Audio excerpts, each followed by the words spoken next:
오늘 말씀 중에 우리는 나중에 바울이라고 이름하게 되는 사울이라는 한 청년이 등장합니다. 그는 나중에 주님을 믿는 기독교인으로 개종을 했지만 그는 이전에 있었던 유대교의 아주 똑똑한 청년이었고 아주 논리와 박식과 열심히 있는 청년이었습니다. 그래서 이제 가말리의 대문호, 거기에서 수제자 중에 한 사람이라는 것을 우리는 알고 있습니다. 지금으로 따지면 하버드의 어떤 유명한 박사님의 직속 제자, 수제자, 그 정도 되지 않았을까 저는 생각이 듭니다. 하지만 그것으로 끝나지 않고 사내들인 공의회 의원 중에 한 사람이었다고 합니다.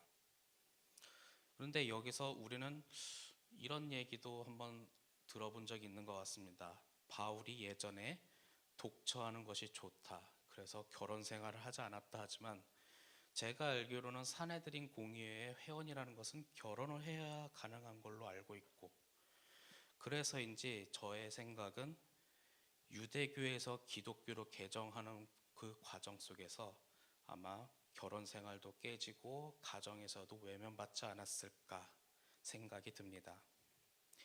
저는 한번 이 사울이라는 사람 입장에서 한번 생각해 봤으면 좋겠습니다. 그는 분명히 유대교에 안주했다면 유대교를 이끌어갈 수 있는 차세대 지도자가 되었을 거고요. 거기서 우리가 생각하는 아주 편하게 살았을 겁니다. 그런데 오늘 우리가 읽었던 이 말씀은 바로 그런 사울이 기독교로 변화되고 개종이 되었다는 거예요. 그 이전에는 예수를 믿는 사람들은 잡아서 돌로 치고, 대표적으로 스데반 집사가 순교되는 그 과정에도 있었고, 그리고 예수 믿는 사람들을 공의회로 넘겨서 재판도 받게 했고, 그랬던 그가 기독교로 개종해도 그 기독교, 예수 믿는 그 공동체 안에서도 저 사람이 진짜 개종을 했을까, 예수님을 믿을까라는 의심을 받으면서까지도 그는 유대교에서 기독교, 예수 믿는 사람들로 개종한 사람입니다. 그렇다면 그가 주님을 만났던 그 순간에는 어떤 상황이었는지 우리는 생각해 볼 필요가 있죠. 그리고 그 과정 속에서 우리는 주님은 어떤 분이신지도 알게 될 것입니다. 여러분들은 각자의 삶에서 각자의 위치에서 기도하고 성경 보고 예배드리는 과정에서 주님을 만나고 계십니다. 맞죠? 그러나 각자 개개인 안에 들어보면 그 주님의 모습이나 느낌은 굉장히 다릅니다. 누군가는 정의로운 주님을 만날 때도 있고, 누군가는 사랑의 주님을 만날 때도 있고, 누군가는 아버지와 같은 주님을 만날 때도 있고, 여러 가지 표현들이 굉장히 많지요. 결론은 주님을 만났지만 그 과정 속에서 우리는 주님을 더욱더 알게 된다는 사실이죠. 그래서 저는 사울이란 사람이 자신의 모든 것을 외면당하면서 또 예수 믿는 사람으로 넘어갔는데도 불구하고 그곳에서 너 진짜 맞아? 라며 의심받는 그 상황 중에 그가 만났던 주님은 어떤 사람이었을까? 어떤 분이었을까라는 거죠. 사도행전 9장 3절에 보면 호련히 하늘로부터 빛이 사울을 비추었다라고 표현을 합니다. 성경에서는 상징적인 단어들이 좀 몇 개 있어요. 예를 들어 성령 하면 불이라는 이미지가 굉장히 많고, 그래서 성령이 임할 때 불같은 성령이라는 표현을 우리는 지금도 많이 씁니다. 하지만 주님을 만나는 순간에 이 빛이라는 단어가 표현되는데 요한복음 1장에서도 이 빛이라는 단어가 사용됩니다. 이것은 바로 주님을 얘기하는 거죠. 정확히 말하면 예수 그리스도. 예수님을 표현할 때 이런 이미지 빛이라는 단어를 토대로 우리가 주님의 말씀을 보고 있습니다. 즉 그러한 주님이 어느 순간에 호련히 갑자기 바울을 찾아왔다는 거예요. 여러분들에게도 그렇게 찾아오면 좋겠지만 사울 당사자 입장에서는 굉장히 놀라는 일이죠. 갑자기 헤드라이트 조명이 나를 딱 비추면 긴장도 되고 무섭기도 하고 한데, 그러한 순간에 사도행전 9장 4절 속에 그 빛 속에서 예수님의 목소리가 들려옵니다. 사울아 사울아 내가 어찌하여 나를 박해하느냐. 그리고 사울은 다시 한번 되묻죠. 누구십니까? 그리고 그 목소리에서 이렇게 대답합니다. 나는 사울, 내가 박해하는 예수다. 근데 요즘에는 이런 단어가 있습니다. 팩트 체크라는 단어가 있죠.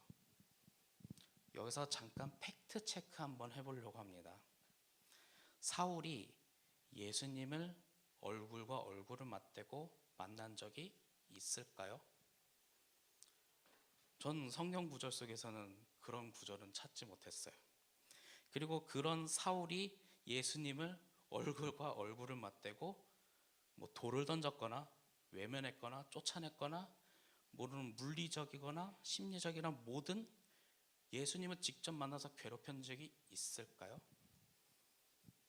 그런데 분명히 이 빛 속에서는 이렇게 말합니다.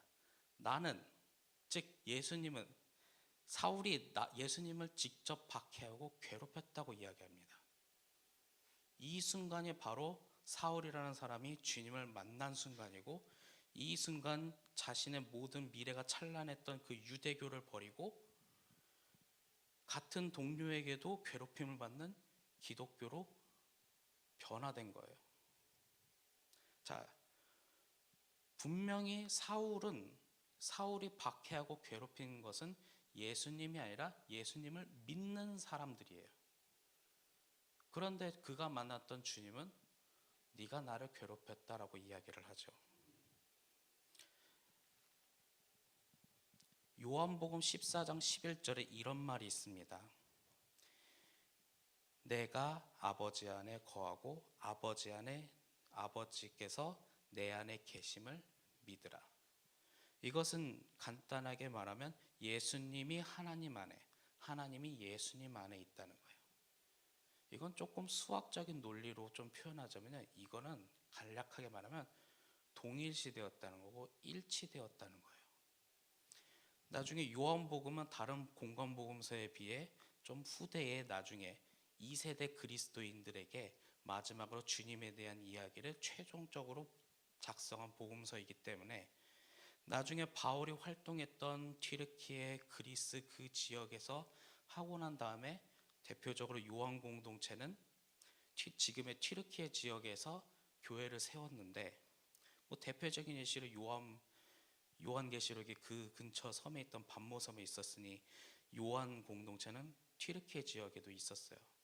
그리고 그 지역에는 바울이 많이 활동하면서 교회를 세웠고 대표적으로 갈라디아서가 그 튀르키예 지역에 있었던 것을 보면 바울의 그런 외침과 설명 속에 자신이 만났던 주님에 대한 이야기를 하면서 그것을 토대로 서서히 요한 공동체도 굳혀졌을 겁니다.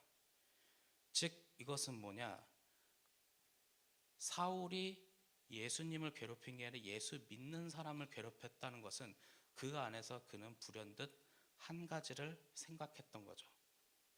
예수님을 믿으면 예수 믿는 사람과 예수는 똑같아지고 하나가 되는구나. 우리는 지금 21세기에 이러한 기본적인 진리를 간단하게 받아들일 수도 있습니다.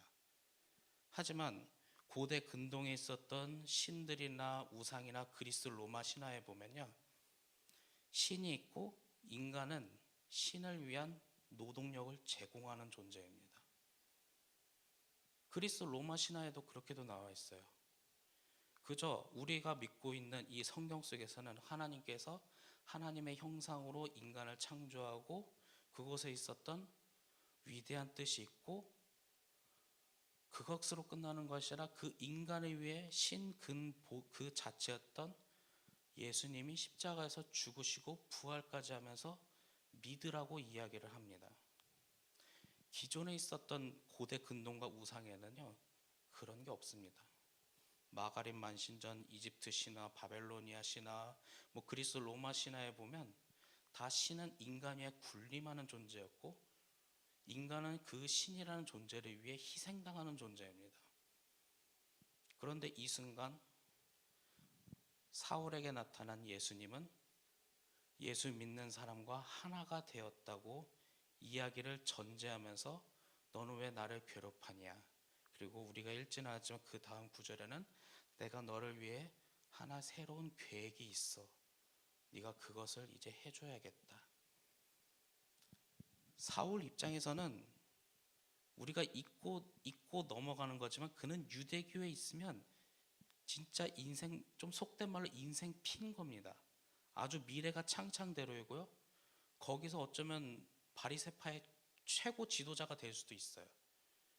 그런데 그 순간 그가 깨달았던 주님, 그가 만났던 주님은 주님을 믿는 사람과 하나가 되면서까지 살아가는 그 주님을 보면서 이 모든 것을 버리고 주님을 믿기로 결심을 한 겁니다. 여러분들은 이 속에서 분명히 한 가지 생각해야 할 것은 예수님은 제자들과 하나된 공동체를 이루면서 앞으로 나아가는, 즉 땅끝까지 주님이 되는 그런 거라는 것을 오늘 말씀에서 생각해 볼 필요가 있습니다. 그렇기 때문에 21세기에 살아가는 여러분들에게 이 질문을 할 필요가 있죠. 여러분들 마음속에 주님께서 계십니까? 여기서 근데 끝나면 안 돼요. 만약 주님 안에 내 안에 주님이 있다면 어쩌면 이건 나쁘게 표현하면 주님을 여러분들 소유물이 될 수도 있어요. 여러분들 안에 주님이 계십니까? 거기서 더 뛰어넘는 또 다른 질문. 또한 주님 안에 여러분들이 계십니까? 그것을 토대로 우리가 저 세상 속에 나아갑니다. 세상 속에 주님의 말씀을 증거하며 살아가야 합니다.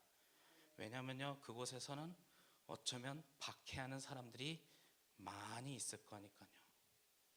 그런 세상 속에서 살아가는데 우리가 그러한 확신과 믿음을 가지고 나아가야지 않겠습니까? 주님은, 예수님은, 그리고 하나님은 우리를 어떻게 노동력을 착취하려는 그런 분이 아니라 우리와 하나가 돼서 주님의 나라를 위해, 하나님 나라를 위해 앞으로 미래로 나아가고자 합니다.